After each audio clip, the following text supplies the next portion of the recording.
Olá pessoal, aqui é a professora Dariane Gomes e nós vamos falar agora sobre criptococose. E o que é a criptococose? A criptococose ela é uma zoonose, uma doença que acomete homens e animais.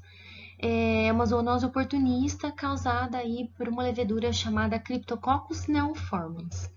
Nós encontramos esse criptococcus no solo, nos frutos, que estão ali, outros vegetais que estão em decomposição no ambiente. Só que a gente tem alguns reservatórios que são importantes para a manutenção aí do criptococcus. E claro, né, que as fezes das aves são aí o principal reservatório para a manutenção do criptococcus, em especial os pombos. Eventualmente, podemos também incluir o morcego, mas o principal reservatório é o pombo. E é por isso que vocês vão ouvir eventualmente: ah, e a doença do pombo? Né? Muita gente chama o criptococcus, ou melhor, a criptococose, como doença do pombo. E quem é o criptococcus, então? Criptococcus é essa levedura aqui. Então, nós temos dois criptococcus de importância, o Cryptococcus neoformans e o Cryptococcus gat, né? São as únicas leveduras que a gente tem aí, que são encapsuladas e patogênicas e têm tropismo pelo sistema nervoso central. Esse é aí o principal... Eu não digo que é o principal sistema afetado, não é somente o principal sistema afetado, mas é o que, quando é afetado, causa aí sintomas mais graves no indivíduo acometido. Bom,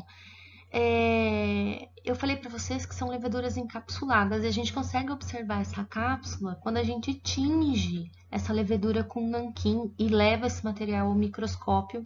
A gente consegue observar bem a cápsula do Cryptococcus. Bom, como que ele se reproduz? Se reproduz por gemulação, e gemulação é esse processo aqui, é o processo de brotamento. Então, observem que eu tenho uma levedura, né, maior, mais velha. Tudo que está em amarelinho é um ponto de brotamento, de gemulação. E aqui, então, foi brotando uma nova levedurinha, uma levedura filha, até que chega um ponto que ela se destaca, tá? Então, é por isso que a gente diz que ela se reproduz por brotamento ou por gemulação. Bom, quando a gente cresce uma placa de criptococcus, as colônias de criptococcus, elas têm um aspecto meio cremoso, né? Meio parecendo assim, goma, mingau, algo do gênero. Ela não tem um aspecto cotonoso como outros fungos que a gente está acostumado a ver. E à medida, então, que essas colônias vão envelhecendo, elas vão ficando escuras, né? Elas vão ficando escurecidas. Cryptococcus não é a única levedura que tem, não é o único fungo que tem esse comportamento da colônia escurecer com o passar do tempo. Aqui o Cryptococcus colorido, né, corado com nanquim, a gente consegue observar a cápsula do Cryptococcus. Pessoal, as colônias que eu falei para vocês, então observem que elas são colônias mucoides, né? Parece um muco, né? Aqui a gente consegue observar bem isso. Parece que a gente derrubou aí gotículas de mingau na placa. Elas ficam bem mucoides. Bom, a gente também consegue isolar material, né? Isolar o Cryptococcus a partir de material colhido em necrópsia ou em biópsia. E que materiais são esses? A gente pode isolar a partir de cérebro, a partir de algum granuloma encontrado no pulmão. E a gente isola no agar saburô, que é um agar bastante comum aí no isolamento de fungos, né? Agar saburô acrescido de antibiótico, porque muitas vezes essa lesão tem também uma contaminação secundária ou simplesmente pelo método de colheita mesmo, que pode ter sofrido alguma contaminação, né? E também para não deixar nenhuma bactéria crescer nesse agar, a gente acrescenta o antibiótico. E ainda, agar BHI, que é o Brain Heart Infusion, que é um caldo, na verdade, né? Então, saburô, aqui a gente tem um exemplo de uma placa de Petri com saburô sólido, e de agar BHI, que é um caldo, é um agar líquido. Bom, então vejam bem, já falei para vocês que nosso reservatório são as fezes, né, principalmente de pombos e eventualmente de morcegos, então eles são a nossa principal fonte de infecção. Bom, o Cryptococcus ele é adquirido por inalação. E como que a gente inala isso? Esses pombos, então, eles defecam no ambiente, no fundo das casas, em praças. Essas fezes ressecam. E aí, quando elas ressecam, elas entram em suspensão. E a gente inala essa suspensão. Um outro momento em que a gente pode inalar essa suspensão é no momento da limpeza, né? Então, não é recomendado nem um pouco varrer fezes de pombo, né? O recomendado a gente vai ver mais pra frente, mas é aí que a gente faça uma aspersão de água ou água com água sanitária sobre essas fezes, espere essa solução agir e aí após isso a gente lava, evitar ao máximo varrer essas fezes de pombo, porque nesse momento as partículas de poeira entram em suspensão e a gente inala. Quais espécies são suscetíveis? Então, o homem, claro, né? Os bovinos, os caprinos, os equinos, os ovinos, os cães, os gatos, os primatas e o homem que já foi mencionado. E, pessoal, é importante ressaltar que a transmissão é via aerógena. Então, não tem relatos de transmissão entre homens e outros animais, né? E outros mamíferos, esses mamíferos que eu já mencionei para vocês. A infecção ocorre via inalação da suspensão, né, dessas partículas de Cryptococcus a partir das fezes, principalmente de pombos. Aqui a gente tem um ciclo biológico do Cryptococcus, então ele é eliminado, né, ele cresce nas fezes dos pombos, né, as fezes dos pombos propiciam o ambiente para que ele possa crescer, as suas partículas entram em suspensão, os hospedeiros inalam e a partir do momento que o hospedeiro inala, ele penetra no organismo desse hospedeiro e se instala lá, instala a infecção, consegue se replicar e causar danos. A partir do momento, então, que o indivíduo inalou o Cryptococcus, esse Cryptococcus ele chega até o pulmão e lá ele instala um foco primário. A partir desse foco primário, ele atinge a circulação sanguínea e ele vai se disseminar para diversos órgãos. Claro, vamos dar um destaque especial aí para o sistema nervoso central. Mas ele consegue chegar à pele, ele consegue chegar aos ossos, ele consegue se disseminar aí por diversos sistemas. E para vocês terem uma ideia, em humanos, a mortalidade por criptococose não é baixa não, pessoal. É em torno aí de 12%.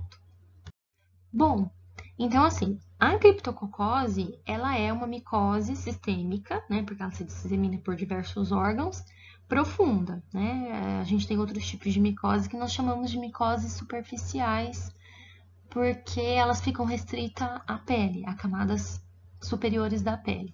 Aqui não. Então, o indivíduo que foi acometido, ele pode ter 3 evoluções.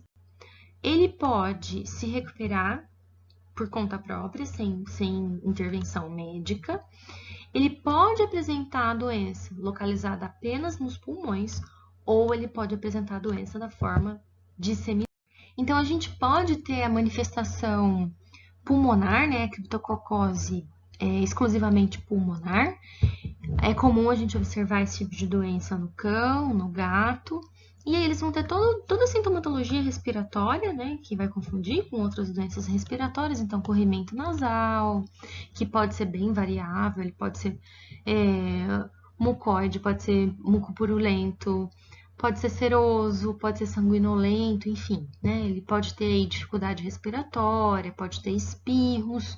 No gato, é bastante comum, não é bastante comum, é comum, perdão. É comum a gente observar a ocorrência de pólipos. Então, pólipos aí em cavidade nasal, né? No tecido subcutâneo, por exemplo. E esse gato, ele fica aí com o nariz, com aumento de volume no nariz, que lembra aí um nariz de palhaço, por exemplo, tá? E nos cães a gente consegue observar tosse nos animais acometidos. Agora, em relação a outras formas, né, que não sejam pulmonares, como eu falei para vocês que podia haver uma forma de manifestação da criptococose sistêmica, as principais regiões afetadas são aí o sistema nervoso central e os olhos. Essa forma, né, a forma neurológica, ela é muito mais comum nos cães, E o que a gente observa de lesão? Qualquer sintomatologia neurológica. Então, esse animal pode estar deprimido, desorientado, pode vocalizar, esse animal pode apresentar convulsões, esse animal pode apresentar dificuldade de locomoção. Todas as formas, né, de sintomatologia neurológica podem se apresentar nesse momento. Claro que, novamente, vai nos confundir aí com outras doenças de manifestação neurológica. E em relação aos olhos, a gente também tem uma gama aí de sintomas, de manifestações muito grande que podem acontecer nesse momento. Então, o animal pode ter uveíte, o animal pode ter hemorragia de retina, edema, midríase, fotofobia, diversas aí, cegueira, opacidade de córnea. Ele pode ter diversas formas de manifestação ocular também.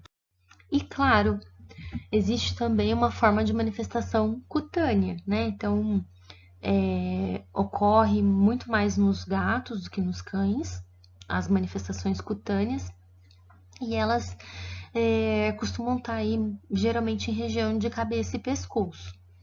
E a gente observa que são lesões aí muitas vezes ulceradas, né? Elas são lesões úmidas, e essas lesões podem estar aí em cavidade nasal, em língua, em palato, patinhas, próximo dos dígitos. Então, assim, embora tenha aí essa localização preferencial em cabeça e pescoço, a gente pode observar em outras partes do corpo também. Observem aqui, então, uma lesão, né, ulcerada, e a gente observa um aumento de volume na face do animal, indicando aí que a gente tem crescimento mais interno dessa lesão. Focinho, como eu mencionei para vocês. Observem esse caso, um caso bem avançado. Embora seja mais frequente em gatos, essa lesão é uma lesão de cão, né? Uma lesão de artigo de cão. E observem que aqui a gente teve aí uma perda, né, de tecido nasal bem acentuado nesse animal, e graças a Deus houve recuperação aí desse animal. Nos homens, o que a gente observa de manifestação clínica? A gente pode observar febre, né, e dor em região torácica. Algumas vezes a gente observa que esses pacientes eles têm úlceras de pele, mas que se iniciaram aí com abscessos. Sintomatologia neurológica também pode ser identificada, então ela se inicia aí com dor de cabeça. A rigidez na nuca, que é uma dos sintomas que a gente observa em casos de meningite, alterações visuais e a meningite propriamente dita. Em bovinos, a gente pode observar a meningoencefalite, então a gente vai ter todo aquele quadro de sintomatologia neurológica, e ainda pode acontecer mastite por conta do Cryptococcus. E nas aves, então, já que elas são os reservatórios? As aves não têm sintomatologia. Como a temperatura corporal da ave é mais elevada, isso vai inibir o crescimento da levedura. Então, a levedura não tem tanta capacidade de invasão sistêmica como ela tem em outros animais, né? Na ave, ela não tem essa capacidade. A ave acaba apresentando aí uma infecção subclínica com consequente erradicação da levedura. Só que ainda assim, né, isso faz com que o tempo em que ela esteve infectada, ela se torna aí um reservatório transitório e um portador assintomático para essa doença. E para fechar o diagnóstico, né? Como que a gente chega ao diagnóstico de criptococose? Bom, claro que inicialmente a gente se baseia nos sinais clínicos, né? No histórico, se esse animal tem acesso a um local com fezes de pombo ou não. E a gente pode eventualmente aí tentar extrair criptococos, né? Observar o criptococcus a partir de lesões ou a partir do líquor, por exemplo, né? A gente cora com nanquim, como eu mencionei anteriormente para vocês, e nós conseguimos observar essa levedura. Bom, então, além de tentar isolar, a levedura a partir do líquor, a gente pode fazer a sorologia também nesse paciente para verificar se ele tem anticorpos contra Cryptococcus neoformans. Bom, e o diagnóstico diferencial? Eu preciso diferenciar de quais doenças? Bom, preciso diferenciar de todas as doenças que possam causar essas alterações neurológicas. Então, doenças aí que têm capacidade de causar encefalites. Então, vou ter encefalites virais, como a sinomose, as encefalites bacterianas, encefalite por protozoário, e nesse caso, no cão, a gente tem toxoplasma, a gente tem Neospora e a gente tem hepatosum. As rickétsias, de modo geral, né? As meningoencefalites, a meningoencefalite granulomatosa e ainda neoplasias que possam estar atingindo o sistema nervoso central. Pessoal, e o tratamento? Bom, para o tratamento, né, em animais são utilizados principalmente o cetoconazol, o itraconazol e o fluconazol. Eventualmente a gente pode usar a anfotericina B, mas ela não é muito indicada, né? A não ser aí que o animal esteja com risco de morte iminente, mas em humanos a gente utiliza sim, né? A anfotericina B, os mesmos 3 fármacos que eu indiquei, né? Que eu mencionei para vocês que são utilizados em animais, e a gente ainda usa a flucitosina. É possível usar algum desses fármacos isolados ou em associação, tá bom? Esses são os fármacos que a gente usa para o tratamento da criptococose. E o que nós podemos fazer, então, para prevenir essa doença? Inicialmente, prevenir a ocorrência de pombos. Então, realizar o abate desses animais? Não, o abate desses animais não é permitido. Então, o que é recomendado? Não fornecer alimento para eles, né? Porque existem pessoas que têm o hábito de alimentar os pombos nas praças, companhia limitada, isso não é permitido, ou melhor, não é recomendado. Não oferecer locais para os pombos se empoleirarem, né? Então, por exemplo, num parapeito a gente pode colocar pregos, cacos de vidro, né, para eles não conseguirem se empoleirar. Em outros locais, como por exemplo colunas, o recomendado é que não deixe espaço suficiente, né, para esses pombos conseguirem pousar ali, ou por exemplo promover uma inclinação dessas extremidades onde eles costumam se empoleirar.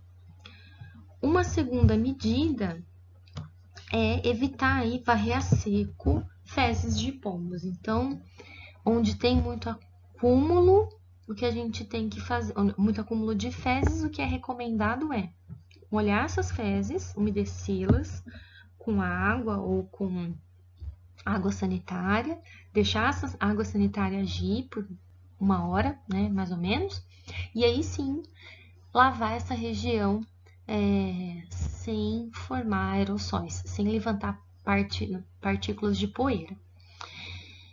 Bom, pessoal, os casos de criptococos não precisam ser notificados, ok? Bom, pessoal, por hoje é isso. Quaisquer dúvida, não hesitem em entrar em contato comigo e até a próxima!